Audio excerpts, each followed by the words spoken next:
Oh man, I'm going to be singing on the next podcast episode. Oh, dang it.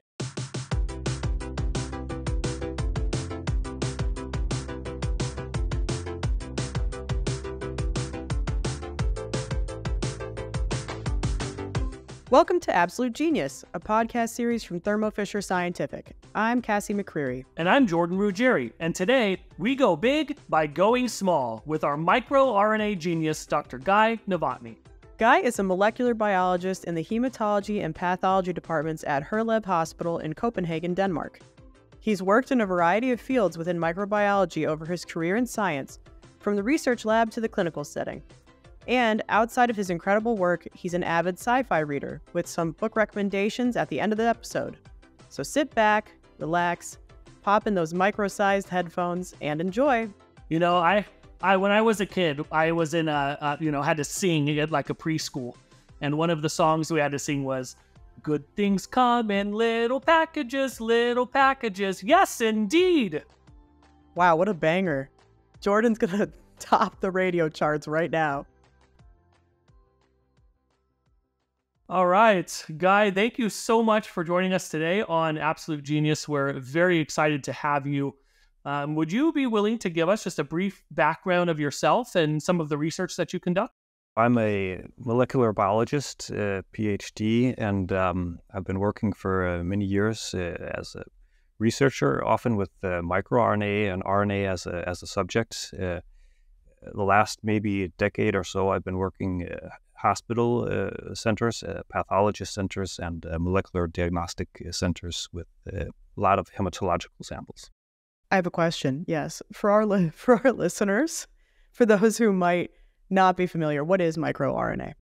So microRNAs, when I was doing my master's degree, they weren't very well known, but they called them microRNA because RNA molecules are thousands of nucleotides long. MicroRNAs are only around 20 nucleotides long, so that's why they called them microRNAs, because they were pretty small RNA molecules, even though as a molecule itself, RNA is quite large, even a microRNA. So to start with, no one really knew what they did, but they actually find out that they regulate the expression or the translation of other messenger RNAs. So they're like a negative regulator of protein expression. And since they're so small, it's difficult to figure out exactly what they're regulating. So it was pretty exciting. You had to discover all these new microRNAs, then you had to figure out what they actually were regulating.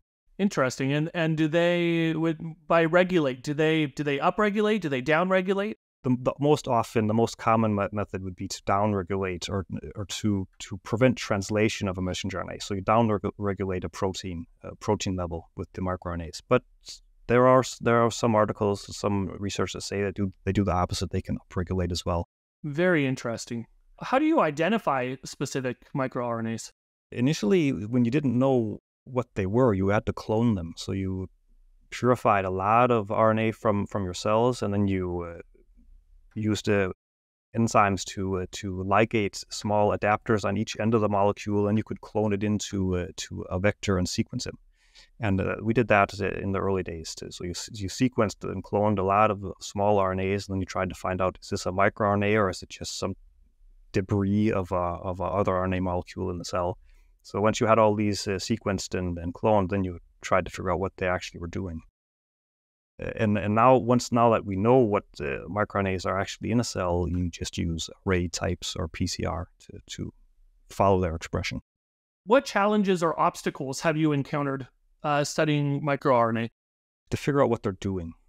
It's very difficult. I mean, it's easy enough to clone and sequence them, you might say, and also to investigate their expression once you know they're there. The arrays and the qPCR assays are pretty well functioning.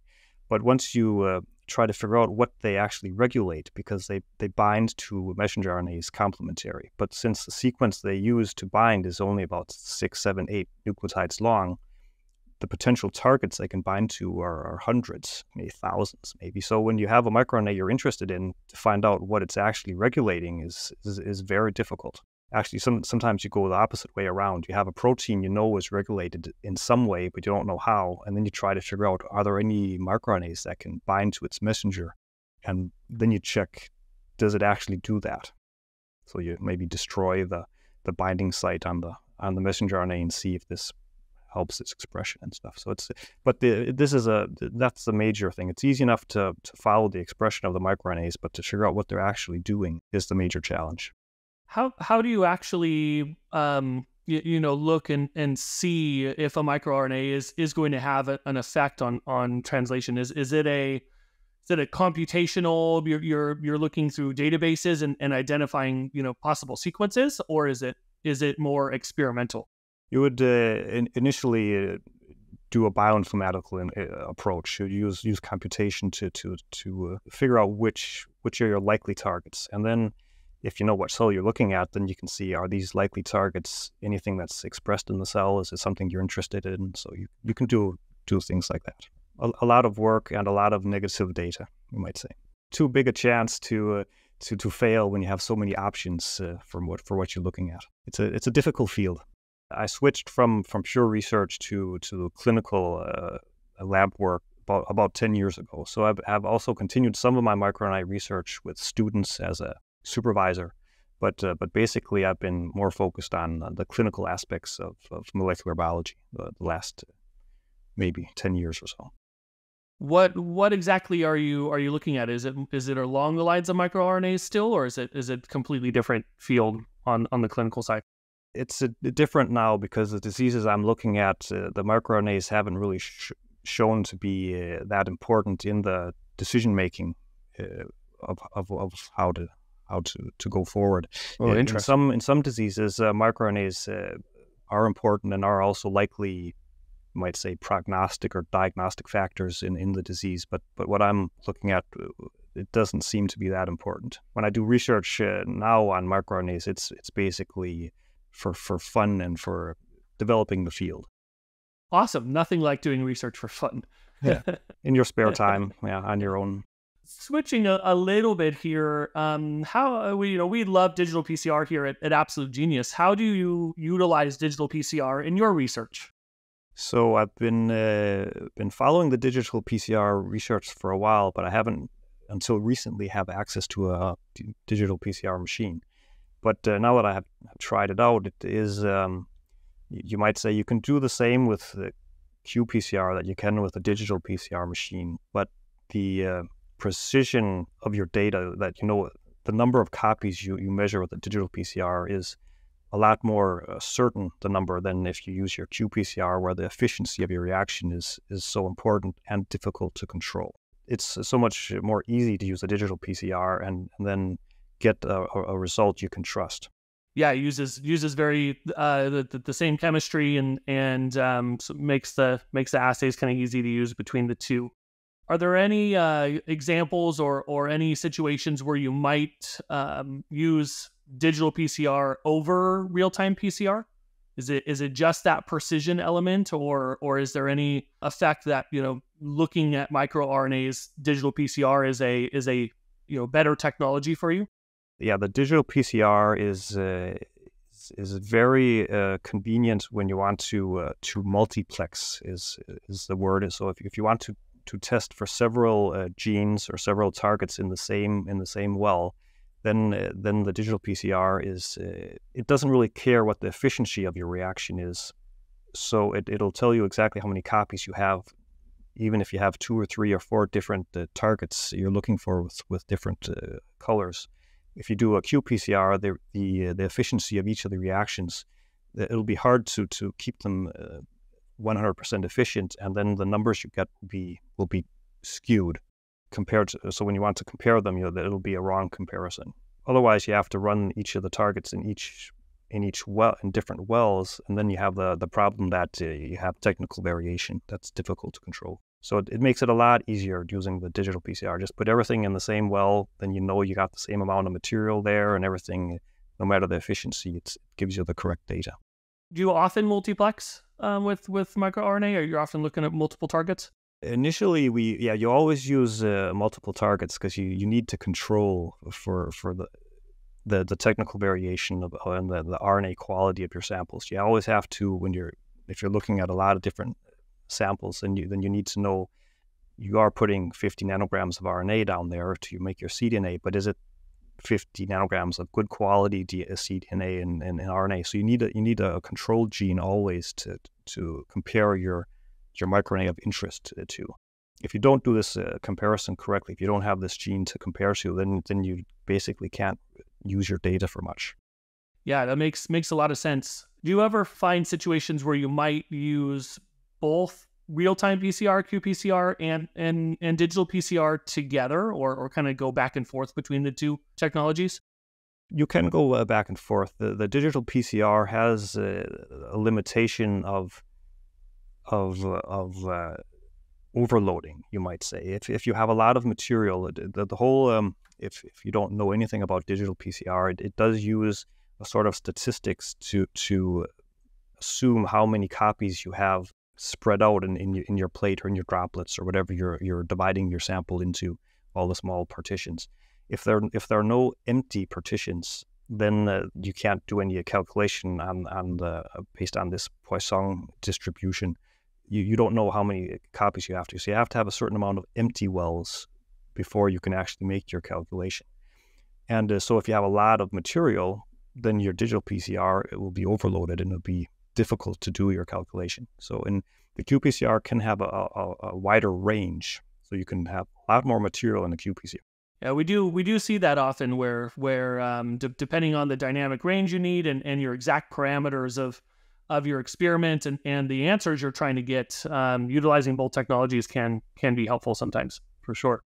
We get comments all the time, about the cost effectiveness of moving over to digital PCR, and I'm curious if you've run into situations where in qPCR, when you set up real-time PCR, when you're running things in triplicates, you have to use standard curves, right? Do you see an increased number of reactions that you have to run versus, say, a multiplex experiment on digital PCR?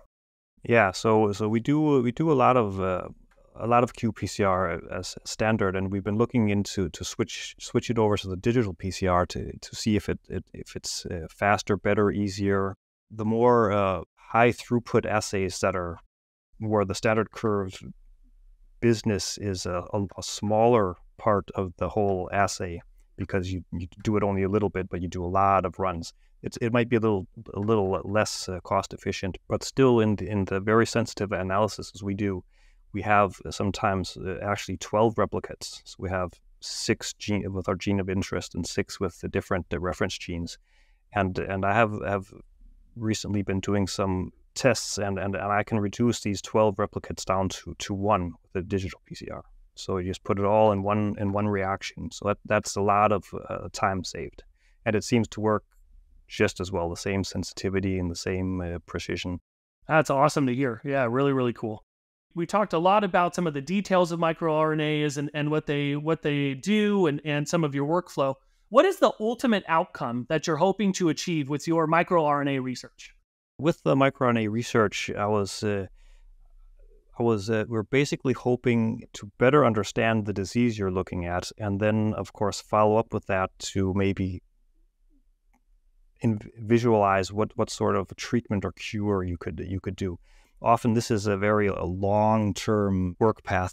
A lot of times you're just hoping that you can discover something that can maybe help place a patient in a specific group, so you know what treatment they should have, or maybe just get a little bit of better knowledge of how a protein is regulated, just for like adding to the big pile of data that's existing out there, and then someone else will build on it, and then in 20 years maybe someone has used your research to make something useful. But that you might say is basic research. We also do, you might say, practical research, where you don't ask a super large question, but you just say, is can we do something a little better and a little faster? So and is there something specifically right here that if we change or do a different analysis, can we get a better answer?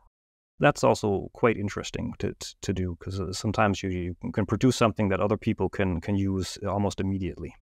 But of course, you can always hope for the Nobel Prize. But often we hear that the people that get a Nobel Prize idea, they do that when they're around 20 or 30, and I'm too old for that now. So my chances is gone. I don't have such hopes anymore. I'll just add a little bit of data to what's out there, and then hope someone can build up on it.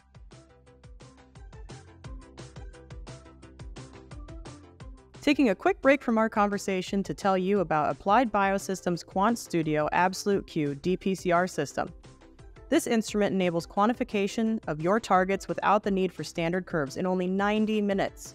Digital PCR can be as simple as preparing your samples, loading onto the plate, and running the instrument.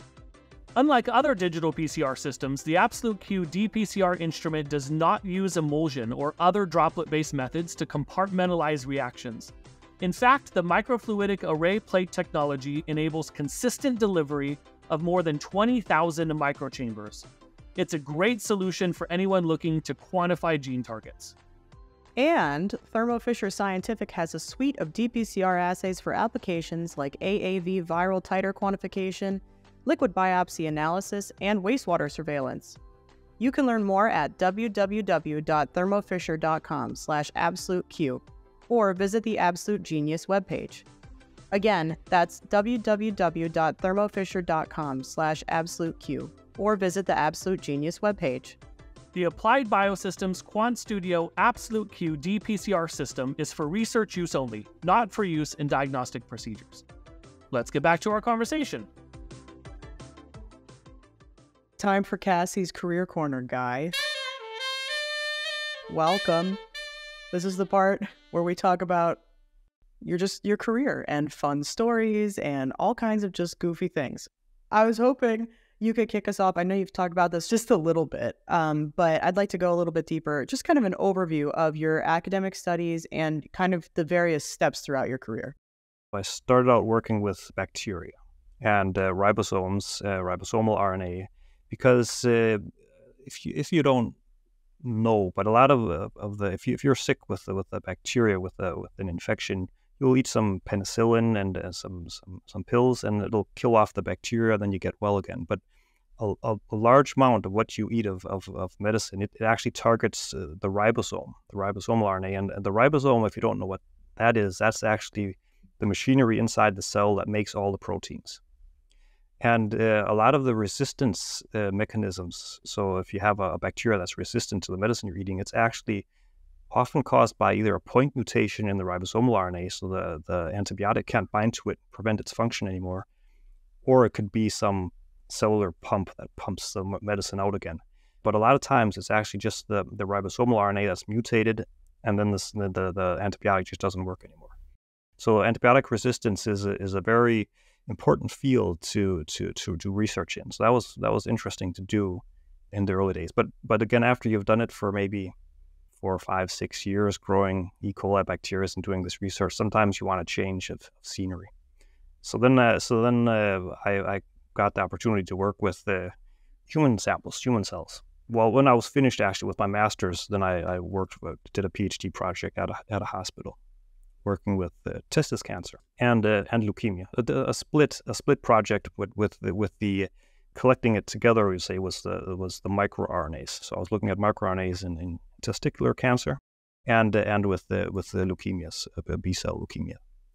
Not much was known at that time, so we started out just basically cloning stuff, looking what was there, trying to describe it. That took a couple of years. Then actually I started working with diabetes, because in Denmark, where I'm working, one of the big companies is Novotny, and they have a lot of research on diabetes. So there's a lot of money funneled into diabetes research. There was a group that wanted to look at microRNAs in diabetes, so I did about 3 years of a postdoc position describing and looking at the microRNA function in diabetes. That was pretty interesting. But then funding is always hard to get. So and when you do a career change, as often as I have, from different areas, you might say you lose the momentum you had you leave behind piles and mountains of work that doesn't get finished, and then you start up again from scratch.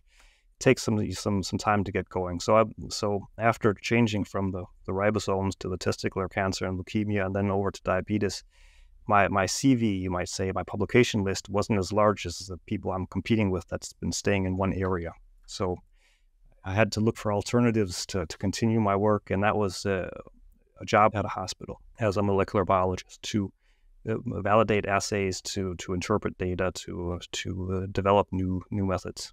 I've been going from more and more basic research and basic data to actually working with patients that sometimes you can find stuff that really helps them. So you're going from basic to practical research. You're doing you feel like you're doing more day-to-day decisions that are affecting people immediately.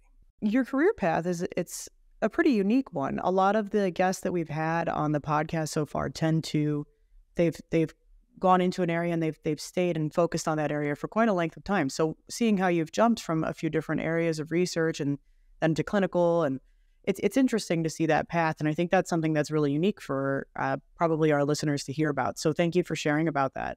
How is it that you decided that you wanted to go down the route of science and molecular biology? I mean, did you always just love science, or is it something that you kind of discovered as you made your way through? I mean, what's that like for you? What does that path look like?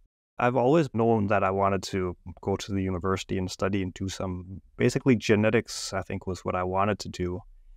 I have a big passion for science and science fiction and fantasy literature. And when I'm reading this, then I'm thinking, yeah, I wanna clone and do mutations, and then it was part of my interest. I like that. That's interesting. Yeah, that's good. I mean, it's good to know from the start. Some people kind of go through their career and they feel maybe a little bit lost, and they feel like they have to try a bunch of different things before they find the thing that really makes them happy. But it sounds like for you, pretty early on, you're like, science is it, and that's great. Some of my decisions were based on the circumstance. So my work with the bacteria and ribosomes, it was just because there was an open position in that lab to do my bachelor and master's degree. And my work with the microRNAs, it was basically because the one the person I was working for had a friend that wanted that. So that's where I ended up. And the diabetes change was because my wife was working with a colleague that knew that they needed someone to work with microRNAs. So I switched over there. So it's been, I have switched from area to area, but the science was my focus in the RNA, but the area of the science was basically by chance. I think that's important too, though, because another sort of theme that we've pulled out over time on the show is like there's an importance of being open to new possibilities that maybe you hadn't necessarily considered when you're sitting down and you're kind of picturing what your career path looks like. So I think that's kind of another really good testament to that. You can plan all you want, but you never really know what direction things are going to go. Would you say that there's been a great degree of importance in having a network and mentors throughout your career? It is always helpful, and it's always useful to have a large network to ask and get guidance from. You never know enough yourself. There's always a method that you've never heard of, or a connection between data that you won't see if you don't have enough people to ask. Maybe with these AI days coming up, you can just ask ChatGPT how this all is connected. But in the olden days, you needed to ask around, or you didn't have enough information to get it correct. That's a good point. And if I'm remembering this correctly, you're from the U.S. originally, right? I want to say Minnesota for some reason. Do I have that correct? That's okay. Correct. At what point in your life did you move? Was it around when you were pursuing your studies, or was it very early in life? It was when I was around 10 years old. Oh, okay. So my mother's Danish, my father's American. Okay. When I was around 10 years old, my mom wanted to move back to Denmark. Okay. So all right. We packed up and moved. By Minnesota. Yeah. Interesting. Okay. Very cool. A lot of our listeners, we're hoping, are kind of earlier on in their career, or they're maybe finishing up school, or they're partway through their studies. So what would be a piece of either career or even just educational advice that you would have for them? If you want to I don't know if it's to succeed, but if you want to have fun, then you have to do something you're interested in. Because I don't think you can really avoid using a lot of hours, unpaid, hard, late hours when you're doing research. And if you don't like it, then it's not going to work. So your work has to be your hobby. If you're too stressed out and doing stuff you don't want and using so many hours on it, then it's not going to work. Okay, yeah, that's great advice. Thank you. And so we like to ask this question of everybody who's on the show. You don't have to answer it if you're not comfortable, but we love hearing these stories. What is your biggest mistake or mess up that you have made in the lab? Well, I think most of us have taken out the enzyme box, the little freezer with all enzymes in to keep them cool, and then you use the enzyme, and then you put it so it doesn't get, you don't want to heat it up, and you put it back, and then of course there's always one that forgets to put the whole enzyme box back in the freezer, and the next day you didn't just ruin the one little tube you need, but the whole stock of everything, and it's and then the professor comes and says that's coming out of your wages, but it can't be paid for for years. So it happens once in a while. Then you have to restock the freezer, but it's you're told that you're not supposed to do that again. You have to bring cake the next day. You have to bring cake. All right. Well, then that's an even bigger piece of advice, everybody. If you leave out the enzymes, make sure you bring cake the next day. I love that. I think. What have I done? Well, I think I had 2 or 3 months during my PhD where I just always got a PCR product up in my water sample, not my non-simplate control. So there's a contamination somewhere. I just don't understand where it's coming from. I'm just rerunning everything, changing out my stocks of primers, water, all the buffers, everything, and then and I know it's myself that's contaminated it because I'm the only one working with this PCR product, this gene. So it's only myself that could have done something with it. I couldn't figure out what it was, and finally, after a couple of months, it disappeared, and that was when the enzyme was used up. So somehow my PCR product had came into the enzyme stock. So every time I was running the PCR, I'm always getting the contamination. That really, and I didn't understand where it. I mean, you're just thinking, how did I put a PCR product down in the enzyme stock? But after that happened, I'm very careful with the enzymes because it was months of work where you couldn't trust any data. You just had to throw everything out until it went away, and it didn't went away until the enzyme was used up. That's awful. Yeah, be careful with the enzyme. I think that was before there was something called a filter pipette tip. So when you were pipetting these plasmids, you have them, there are millions and millions of copies. So they went up into the pipette, and then when you're pipetting next time, some of it fell down into the enzyme. I believe that must. After we got the filter pipettes, it wasn't so much of a problem. Wow, that's a challenge. I think one of the things that is like so overlooked about careers in research and all that is the massive amount of patience that you have to have. Because I would have never been able to get through that. I would be like, I don't know, it's a mystery, and now it's 2 or 3 months, and I can't do this anymore. How did you decide to keep working despite that? If you have an experienced professor or day-to-day supervisor, you always have more than one project you're working on, because it's always something's gonna not work, and you're gonna go hit a roadblock, and you're not gonna know how to solve it for weeks and months maybe. So you always have 2 or 3 different projects you're working on. So at that point, I think was it my testis cancer project that sort of got put on hold. I couldn't get on, but then I had the leukemia project. So you do more than one thing. If you're just sitting totally blocked for months on one thing, it's not going to be good. But so you try to have several different projects working. Some that you might call the simple bread and butter projects that are certain to work no matter how much you fail, and then you have more and more risky projects that if it works, then you're going to be really happy, and if it doesn't work, then no problem. Interesting. That's good to know. All right. So now that we've covered some of the more oops side of things, what would be your most exciting or proudest or happiest moment in the lab? When you sort of discover something maybe new or unknown, or you have like something that everyone knows is correct, and then you find out it's actually not correct at all. I mean, then you think, okay, I've learned something new, and I can try to teach it to someone. And there have been a couple of moments where, also when you're like developing new methods and you get them to work, and then you can say, hey, if people use this method, you're gonna save time and save money, maybe get a better data. There are a lot of different small things that I think have made me pretty happy and maybe proud in the laboratory that I got something changed for the better. But some of the stuff I've been working on is, for example, like RNA. I've been working a lot with RNA, and people are pretty. You got to be careful with it because there's a lot of enzymes that break down RNA. They're all over the place. So if you just leave your RNA around, it'll be broken down and degraded and useless. But actually, RNA in and of itself is very, very stable, but people don't really realize it. So if you have pure RNA and put it in water and just put it in the refrigerator or leave it on the table, it's not going to break down instantly. It can actually last quite a long time. And at one point, I put my RNA in a PCR machine, heated it up for 40 cycles up to 95 degrees and down again. And then I run it on a gel, and it was still perfectly intact. So that surprised me that you could actually basically boil your RNA for, I don't know, 30 minutes in your PCR buffer, and there was nothing happened to it. Still intact. Wow, yeah, that's a lot more resilient than I've expected.